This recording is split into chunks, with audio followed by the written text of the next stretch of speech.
감사합니다. 더운 계절이라 나태해지기 쉬운 계절인데 여러분과 함께 또 기도의 불을 붙이자는 의미에서 통곡의 기도자라는 제목으로 가지고 여러분과 함께 말씀을 나누고자 합니다. 믿음이 좋은 며느리가 한 명 있었습니다. 날마다 자기 시어머니가 예수 믿지 않아서 교회 와서 열심히 기도하고 통곡으로 눈물로 기도하는 이 며느리가 있었습니다. 이 며느리가 아무리 전도해도 시어머니는 전도가 안 돼요. 그런데 교회 식구들이 그 시어머니를 전도하러 이 전도대원들이 가서 시어머니를 전도하려고 합니다. 며느리가 얼마나 열심히 눈물을 흘려서 기도하는데 교회 한번 나가시죠. 에이게? 우리 며느리 나를 위해서 기도 안 한다고. 나를 위해서 기도 안 하고 내가 한번 따라가 봤더만 교회 가서 이상한 노래를 부르면서 나를 대적하더라고. 그 무슨 노래를 그렇게 부르냐고 한 집사님이 깜짝 놀라 물으니까요. 그 시어머니가 이렇게 노래를 부릅니다. 너 시험일 당해 범죄치 말고 너 용기를 다해 널 물리쳐라. 너 시험일 이겨 새 힘을 얻고. 이런 노래를 부른다 그래요. 찬송가 342장입니다.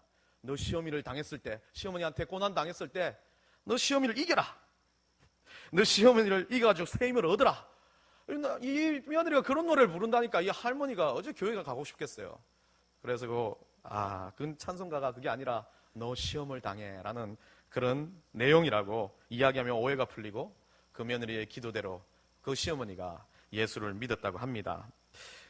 제가 우스갯소리같이 단어 하나가 틀려서 그렇게 하는 이야기지만 그 며느리가 얼마나 그 시어머니를 위해서 간절하게 애절하게 통곡으로 기도했으면 하나님께서 그런 방법으로 그런 이야기의 우스갯소리 때문에 그 할머니가 놀라가지고 예수를 믿는 역사를 일으켰겠습니까? 우리 참 눈물이라는 의미는요 참 중요한 의미를 가지고 있습니다. 눈물은 인간만이 가지고 있는 겁니다. 감정적인 요소가 있을 때, 뭔가 슬플 때, 아니면 가장 기쁠 때도 눈물은 터져 나오게 돼 있습니다. 그래서 눈물은요 아주 감상적인 그리고 감정적인 요소이기도 하지만 아주 현실적인 것이기도 합니다. 너무 고통스러울 때 사람이요 견디지 못하는 고통 앞에서도 눈물을 흘립니다.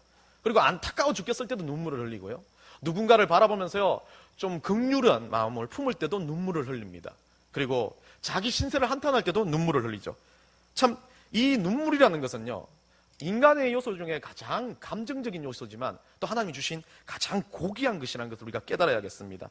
통곡하며 눈물을 흘릴 때 우리 주님께서는요 절대 그 기도에 대해서 그냥 가만히 있지 않으신다는 거예요. 아들이 정말 때를 쓰고 눈물을 흘리며 죽겠다고 난리면 그 아들 보면서 마음이 움직이지 않을 부모가 없다는 겁니다. 우리 하나님도 똑같이 우리가 눈물을 쏟는 그 자리, 눈물같이 눈물을 흘리며 주님 앞에 고백하는 그 자리를 주님 기뻐하십니다. 우리 눈물은요 우리가 기도할 수 있는 윤활유와 같아요. 그래서 눈물이 흐르기 시작하면 우리 영혼이요 깨끗해지기 시작합니다. 그래서 우리가 회개할 때 회개를 눈물이라고 그렇게 이야기합니다. 회개할 때 왜 눈물이 나옵니까? 죄 가운데 섰을 때 그 죄가 더러운 것도 있겠지만 눈물은요 또 그 더러운 죄를 회개하겠다는 나의 뉘우침과 함께 또 어떤 작용을 합니까? 나의 문제 있는 마음, 나의 썩어졌던 골마있던 그 마음에 촉촉히 젖어듭니다. 그리고 그 마음이 어떻게 돼요? 그 순간으로부터 변화되기 시작합니다. 눈물은요 어쩌면 우리 인생 가운데 가장 중요한 기독교인의 아주 상징적인 요소인 것 같습니다. 저는 경상도 남자라 잘 울지 않습니다. 비웃으시지 마십시오.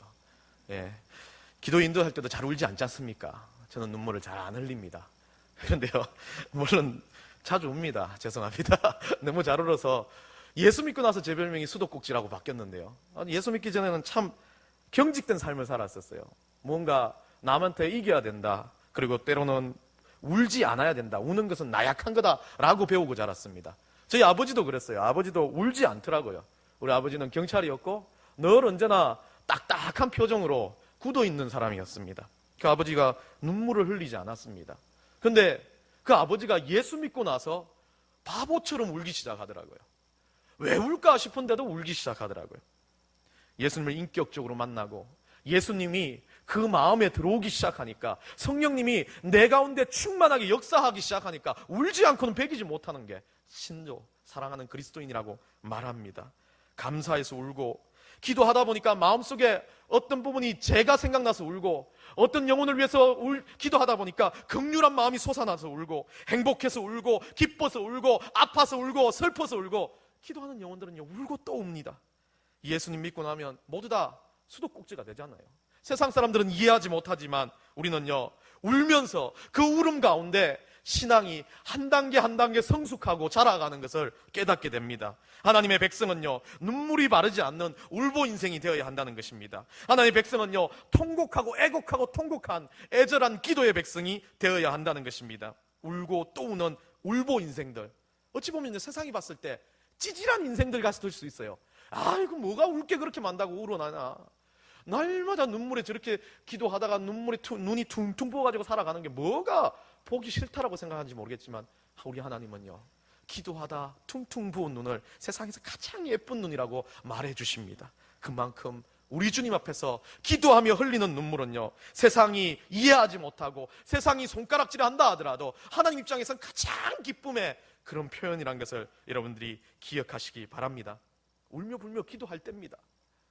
여름이라 덥다 짜증난다 생각하는 것이 아니라 이제 정말 그 간절하고 애곡하는 기도를 회복해야 될 시기가 되었습니다. 뜨거운 여름, 남들은요 피서하고 더위 피나오는데 모든 것을 건다면요 우리는요 애곡하며 눈물을 흘리며 한탄하며 주님 앞에 무릎 꿇는 거에 최선을 다해야 합니다. 조금은 나태해질 시기입니다. 이때일수록 우리가 더 기도해야 되고, 이때일수록 우리가 더 주님 앞에 뜨거운 심장으로 나아가야 될, 그러면 우리 주님께서요 주님은 세상을 바라보지 않고 우리가 흘리는 눈물을 닦아주시며, 그래 안다, 내가 네 마음 아니까, 그래 그 애절한 마음 아니까, 그래 그 마음대로 내가 역사해 줄 테다. 우리 주님께서 그렇게 여러분의 통곡 기도를 들으실 줄 믿습니다. 유대인들은요 희노애락을 이 성전에서 모든 것을 같이 했습니다. 성전 중심의 삶을 살아갔습니다. 그래서 이 구약의 많은 이야기들 보면요 이들이요 성전이 무너졌을 때 전 세계 어디에 있든지 간에요 가슴을 찢으면서 통곡하며 애절한 눈물을 피눈물을 흘리면서 울기 시작해요. 그 성전이 회파됐을 때 그들이 가장 처절하게 눈물을 흘렸습니다. 왜 그랬을까요? 성전은요 하나님의 표상이었습니다. 그 성전이 무너진 건 하나님이 없어지는 것 같았기 때문에 그들에게 있어서는 이 성전이 가장 중요한 하나님의 거룩한 요소였습니다. 솔로몬이 세운 성전 제1성전과 유대인들이 바벨론 포로 생활에서 돌아와 세운 제2성전은요 이 로마인들에 의해서 모두 다 깡그리 부서집니다. 그때 이 이스라엘 백성들은요 로마인들이 그것들을 무너뜨릴 때 그 허물어지는 그날 밤 모든 백성들이 한숨도 자지 않고 밤새도록 통곡하며 자기 집에서 함께 울었다라고 이야기합니다. 역사의 기록에는 그렇게 증언하고 있습니다. 그렇게 울었다는 전설에 새벽이 되었을 때 이 돌들도요 이 성전의 돌들도 같이 울어서 돌들이 촉촉하게 물에 젖어 있었다고 합니다. 그래서 물이 그것 가운데 배어 나왔다. 그래서 그 성전 벽자락을 보면서 통곡의 벽이다라고 이야기합니다. 그 통곡의 벽은 그렇게 함께 울었다는, 이스라엘 백성들이 하나님의 성전이 무너질 때 애곡하며 통곡하며 울었다는 그 증거를 보여주는 것입니다. 또한 1967년에 6.1 전쟁이 일어났습니다. 그래서 이스라엘 백성들이요 남아있는 그 성전, 마지막 성전 벽자락 서쪽 벽을 사수하기 위해서요 모든 군사들이 튀어나와 거기에서 치열한 격전을 치릅니다. 그 앞에서 수많은 시체들이 생겼고 그 성전이 무너지지 않기 위해서 그 자리에서 목숨을 걸고 싸웠습니다. 결국 성전을 방어했고, 그 성전 가운데 방어했던 성전을 바라보면서 모든 그 소식이 이스라엘 민족들에게 전파됐습니다. 이스라엘 민족들이요 25만 명이나 되는 민족들이 나와 그 성전 앞에 섰습니다. 그런데 그 성전을 바라보면서요 모든 영혼들이 무릎 꿇고 울 수밖에 없었습니다.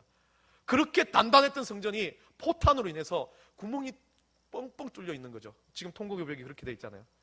그 총알에 의해서 구멍이 뻥뻥 뚫려 있는 것을 보면서 그들이 무릎 꿇고 통곡하며 하나님의 성전을 지켰지만 거기에 많은 상처의 흔적들이 있다는 것을 보면서 그들이 절규하며 울었다고 그럽니다. 그들은요 그 절규하면서 성전은 하나님께시다, 그래서 우리가 성전을 지켜야 된다는 것을 외치며 눈물 흘렸다고 합니다. 그런 이스라엘 백성들의 통곡과 함께 거룩한 전쟁에서 승리하게 됩니다. 결국 그 자리에서 기도했던 25만 명의 이스라엘 백성들은요 통곡하며 부르짖었고 하나님은 그 기도에 응답해 주셨습니다. 어쩌면요 우리 인생 가운데 우리도 하나님 앞에 통곡하며 울며 기도할 때 하나님은 절대 우리를 향해서 얼굴을 돌리지, 우리를 향해서 눈을 돌리는, 우리를 보면서 우리의 얼굴을 바라보며 하나님은 그것에 응답하실 줄 믿습니다. 오늘 본문에서요, 성경에 통곡하며 기도하는 최초의 모습이 나옵니다. 구약 성경을 읽다 보면요, 최초로 애절하게 울며 기도하는 통곡의 기도의 모습이 오늘 본문에 나오는데요, 이 통곡의 기도의 모습의 주인공들은 이 하갈과 이스마엘이라는 두 사람입니다. 8절에 이삭이 나오는데요, 이삭이 태어나고 젖을 떼고 난 잔치를 베풉니다. 이스라엘에서는 아기가 3살이 되었다 그러면 이제 살 수 있겠구나라고 생각해서 그 아이를 위해서 잔치를 베풉니다.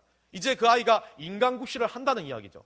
그 잔치를 베푸는 것은요, 다른 의미로 만약 그 잔치가 그 아이가 장자권, 일종의 아버지 유산을 물려받아야 될 주인공이라면 그 아이가 아버지의 대물림을 한다는 것을 이야기하는 거죠.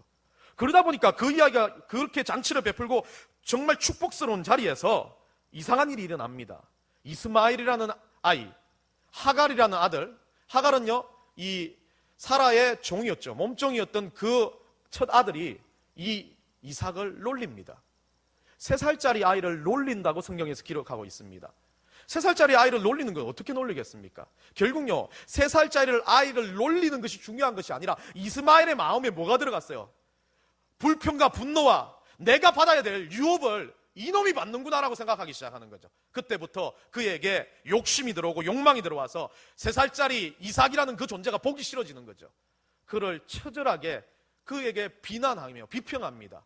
그 하는 행동들을요, 사라의 눈에 걸린 겁니다. 그 당시 나이로 바라봤을 때는요, 이 이스마엘은 17세 정도 됐습니다. 왜냐하면 아브라함이 85세 때 낳은 아들이거든요. 그러면 지금 말하는 그 이삭은요, 3살입니다. 17세 17살짜리 고등학생 나이가 되는 아이가 아무것도 못 알아듣는 아이에게 무슨 이야기를 하겠습니까? 근데 그 비난은요, 누구한테서 나온 거예요? 자기 마음의 반론인 거예요. 내 마음이 억울해 죽겠다는 거예요. 받아야 될 모든 유산이 이놈한테 돌아가니까 짜증이 난다는 거죠. 그때 그가 하는 모습이 우리 여장부 사라한테 걸렸습니다. 사라 어떤 사람입니까? 아브라함은 보면요, 늘 소심한 일을 반복적으로 해요. 근데 사라는요, 남편 살리기 위해서는 왕 앞에 가서 그냥 대범하게 이야기하는 여자예요. 사라 봤을 때 상당히 아주 무서운 여자형, 장군형 여인감 같아요. 뭐 추진력도 뛰어나고 말도 강하고 어찌 보면 얼굴도 예쁘니까 모든 걸 다 갖춘 여인 같아요. 이 사라의 그 레이더망에 이스마엘이 걸린 겁니다. 하필이면요, 이스마엘이 우짤났고 왜 그 3살짜리 아무것도 못 알아듣는 아이한테 가가지고 이 쓸데없는 말들을 뿜었는지 행동을 했는지 왜 그 무서운 사라라는 여인의 눈에 띄었겠습니까? 사라한테 잘못 띄면 어때요? 일가족이 못 살될 수도 있습니다. 지금 어디요? 그 종들 많이 있잖아요. 종 중에 하나 뭐가지 날린 거 일도 아니에요. 사라가 그렇게 무서운 여인이잖아요. 그 여인이요, 이스마엘이 이삭을 건드리는 걸 본 겁니다. 참 이스마엘에게는 청천벽력과 같은 사건이에요. 그런데 이 사건에서요, 아브라함이 좀 지조가 있고 강단이 있으면 잘 해결됐을지도 몰라요. 같이 살았을지 모르는데 아브라함은 어떻습니까? 참 좋은 남편상이죠. 어때요? 창세를 읽어보시면 알겠지만 아브라함은요, 요즘에 아주 트렌드형 남편하고 비슷해요.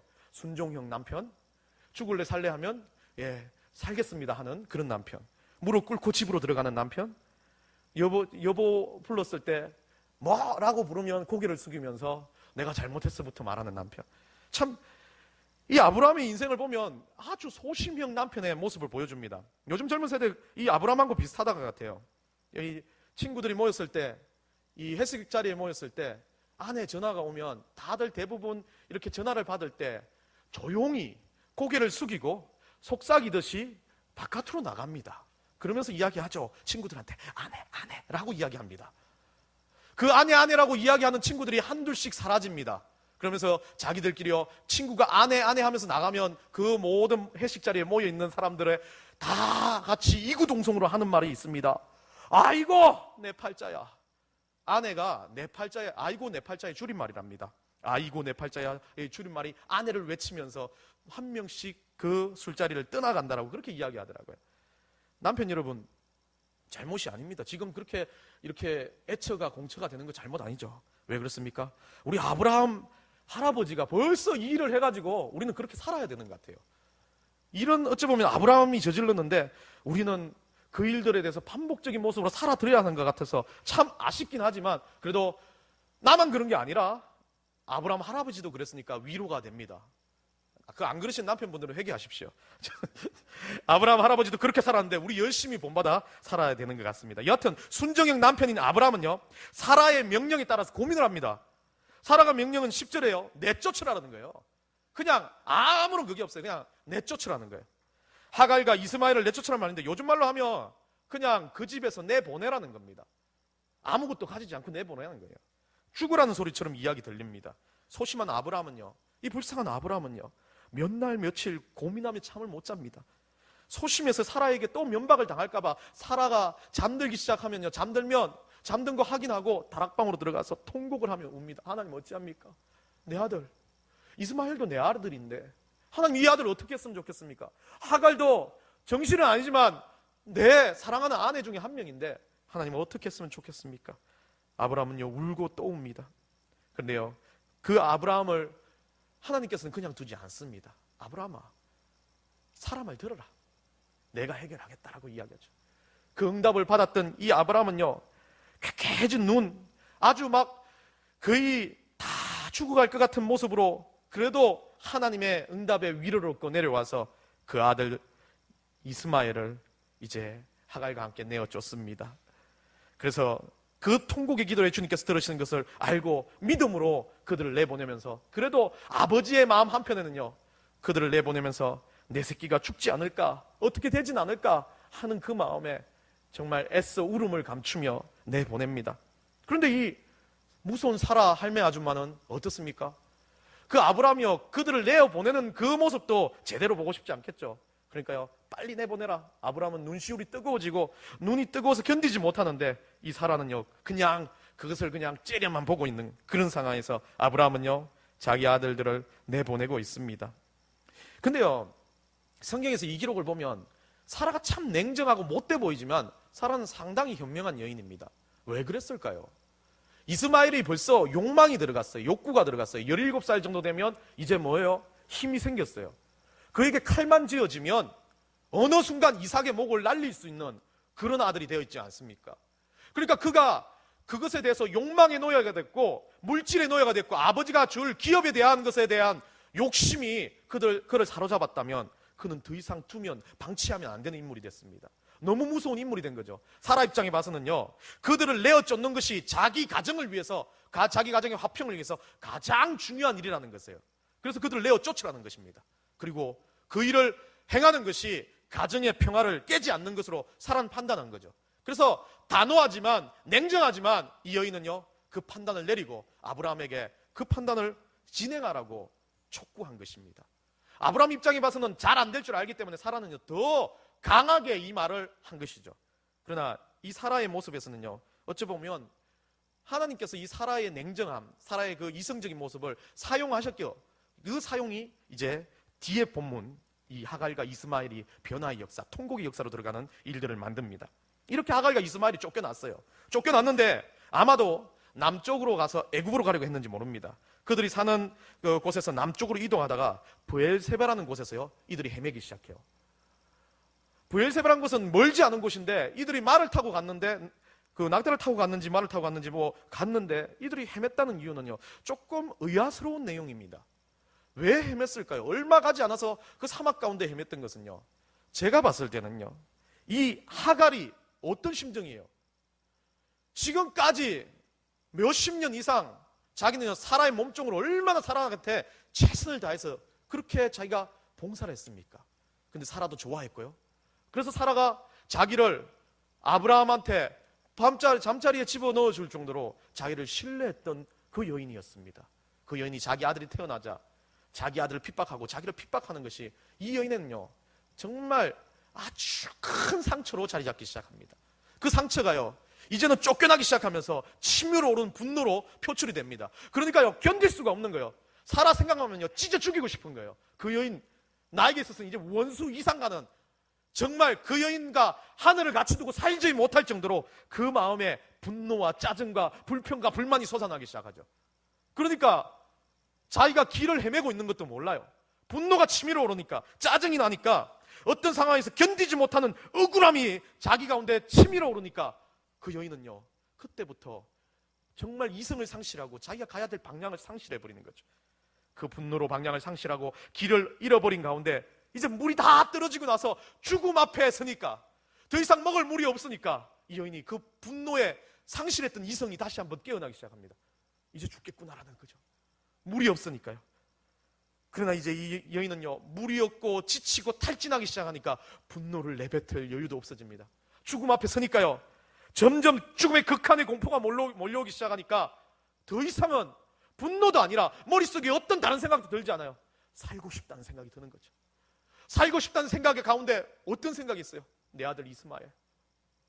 내가 분노 때문에, 내가 짜증 때문에, 내가 앞길을 바로 판단하지 못하고 가니까 이제 내 아들 이스마엘까지 같이 죽게 됐구나. 그 여인의 생각에 그 마음이 들기 시작하니까 울 수밖에 없는 겁니다. 그렇게 이 여인은요, 몰려오는 자기의 회한의 눈물을요, 가슴으로 삼키며 이제 죽을 준비를 합니다. 오늘 본문에서 보면요, 16절에요, 길을 가다 기진맥진해가지고 아들을 덤불 사이에 두고, 덤불 근처에 두고요, 어린아이라고 이렇게 기록되어 있습니다. 근데 17살 소년이 어린아이는 아니에요. 맞지 않습니까? 다 자라있는 아이지만 어린아이라고 되어 있습니다. 이건 영적인 의미예요. 얘가 아무것도 몰라요. 하나님을 몰라요. 정말 뜨겁게 하나님을 인격적으로 만나지 못한 영혼이에요. 그래서 어린아이라고 표현하는 것 같아요. 그 어린아이를 두고, 영적으로 어린 그 아이를 두고 자기가 이제 화살 한바탕 그리, 화살이 멀리 쏘아졌을 때 그 화살이 꽂히는 거리면 250에서 300m 거리 정도 됩니다. 그 거리면 어때요? 자기가 울고 있는지, 자기가 죽어가고 있는지 모양은 잘 보이지 않지만 그래도 멀리서마 희미하게 아들은 보이고 자기도 보이는 그런 거리에서 서로 마주보고 앉아 있습니다. 그 마주보고 앉은 자리에서 이 여인이요, 자기의 삶을 되돌아보니까요, 해안의 눈물이 흘러납니다. 통곡의 눈물이 흘러납니다. 하나님, 제가 잘못한 건 알겠는데 왜 이스마엘까지 죽이려 하십니까? 그래도 제 아들인데요, 하나밖에 없는 제 아들인데요, 하나님 살려주셨으면 좋겠습니다. 그 자리에서, 그 사막의 자리에서 이 하갈이라는 여인이요, 울기 시작합니다.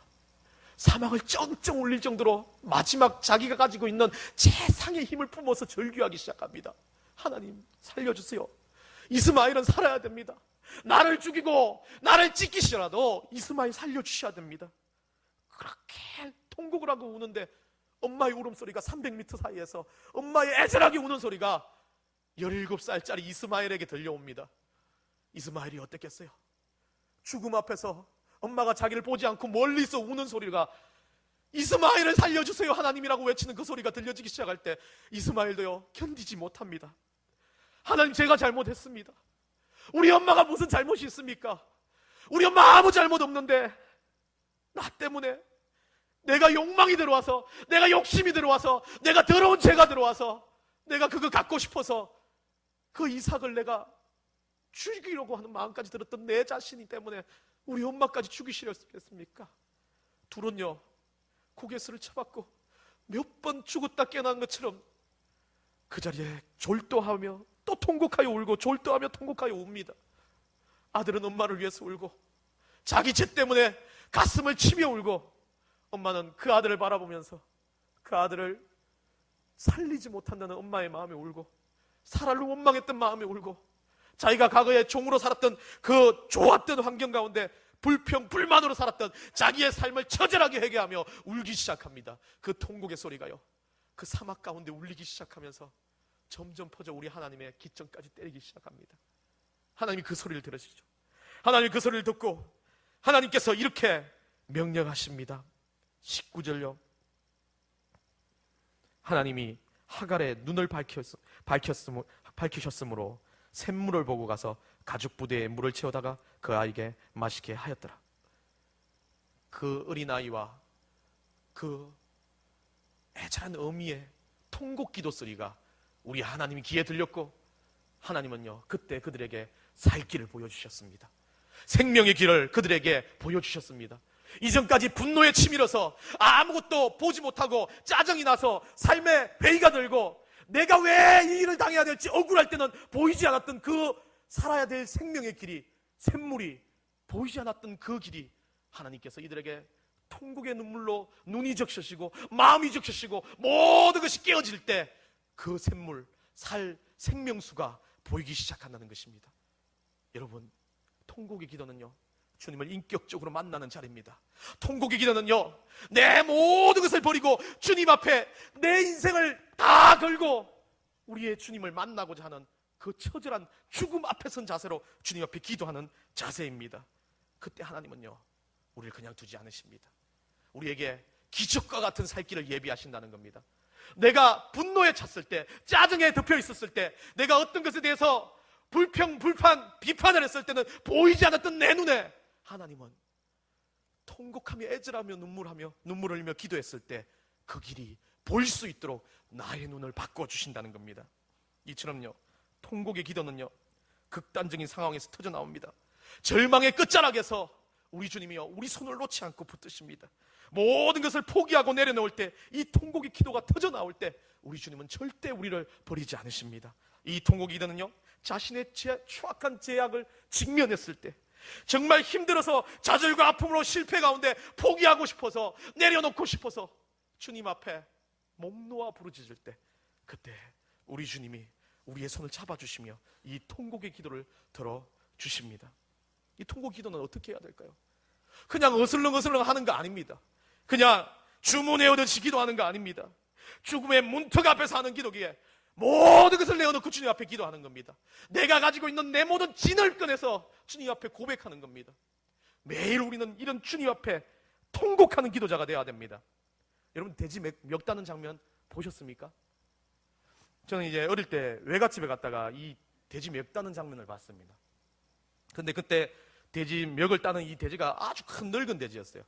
큰 돼지였습니다. 그래서 아저씨들이 이 돼지를 잡아놓고 발을 묶어놓고, 이 돼지는 목을 멱 딴다 그러잖아요. 목을 따가지고 칼을 찔러서 돼지 피를 쫙 다 뽑아냅니다. 돼지가 피가 다 흘러내리면서 그렇게 죽어가는 거죠. 그런데요, 그 돼지 피를 뽑아야만이 뭐 돼지고기가 맛있고 괜찮다라고 그렇게 이야기하시더라고요. 근데 그날 제가 본 돼지는요, 이 목에 칼을 찔러가지고 피를 흘리고 있는데 이 발을 묶었던 발이 풀려버린 거예요. 난리가 난 거죠. 이 돼지가 막 피를 흘리면서 온 그 마을을 바깥으로 뛰어나가는데요. 와, 정말 돼지 무서운 짐승이더라고요. 처절하게 막 그것도 피를 안 흘리면 모르겠는데 피를 막 철철 흘리면서 그 마을 막 다리부터 시작해서 막 마을 막 곳곳을 뛰어다니는데요. 사람들이 잡으러 가니까 더해요. 그 눈이요, 막 눈 아래 피가 고여가지고 빨갛게 바뀌어가지고 막 정말 무섭게 날뛰더라고요. 그런데요, 그때 저는요, 딴 게 들리지 않고요, 그 처절하게 우는 돼지 소리예요. 자기가 죽어가는 걸 알기 때문에 마지막에요, 이 돼지가, 여러분들 돼지가 꽥꽥 하는 소리가요, 저는 그렇게 정말 처절하게 들린 적이 없어요.